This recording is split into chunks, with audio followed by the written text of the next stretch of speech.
بسم اللہ الرحمن الرحیم۔ السلام علیکم ورحمۃ اللہ وبرکاتہ۔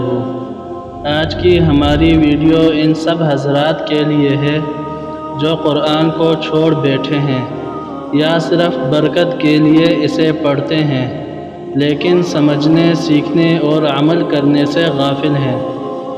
آئیے قرآن کی وہ آیت سنتے ہیں جو قیامت کے دن کی سب سے خطرناک شکایت بیان کرتی ہے۔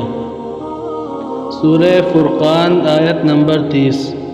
وقال الرسول یا رب ان قوم اتخذوا هذا القرآن مہجورا۔ ترجمہ سنیے۔ اور رسول اللہ صلی اللہ علیہ وسلم کہیں گے، اے میرے رب، میری قوم نے اس قرآن کو چھوڑ رکھا تھا۔ ذرا سوچئے، قرآن کو چھوڑ دینا ایسا جرم ہے کہ خود رسول اللہ صلی اللہ علیہ وسلم قیامت کے دن اللہ سے شکایت کریں گے۔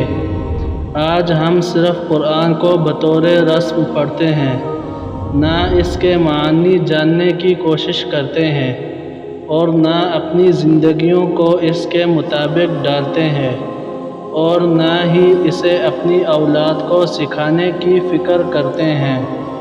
میرے بھائیوں اور بہنوں، جب نبی کریم صلی اللہ علیہ وسلم کی زبان پر ہمارے خلاف شکایت ہوگی تو ہماری سفارش کون کرے گا؟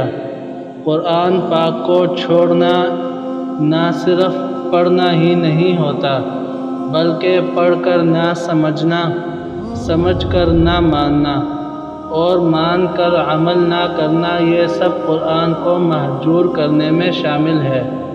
قرآن وہ کتاب ہے جو دلوں کو بدلتی ہے، گھروں کو نور سے بھر دیتی ہے، زندگی میں سکون، رزق میں برکت اور آخرت میں نجات کا ذریعہ ہے۔ آئیے آج ہی سے عہد کریں کہ ہم روزانہ قرآن پڑھیں گے، اس کا ترجمہ اور مفہوم سیکھیں گے، اپنے بچوں کو قرآن سکھائیں گے اور اسے اپنی زندگی کا رہنما بنائیں گے۔ اگر آپ قرآن سیکھنا چاہتے ہیں، ہماری Al Qureshi online Islamic Quran academy کو جوائن کریں۔ بچوں، خواتین سب کے لیے الگ کلاسز دستیاب ہیں۔ اگر ہماری یہ ویڈیو آپ کو پسند آئے تو ویڈیو کو لائک اور چینل کو سبسکرائب ضرور کیجیے گا، اور اگر ہماری اکیڈمی سے رابطہ کرنا ہو تو اکیڈمی کا رابطہ نمبر 031452709115۔ جزاکم اللہ خیرا و احسن الجزاء۔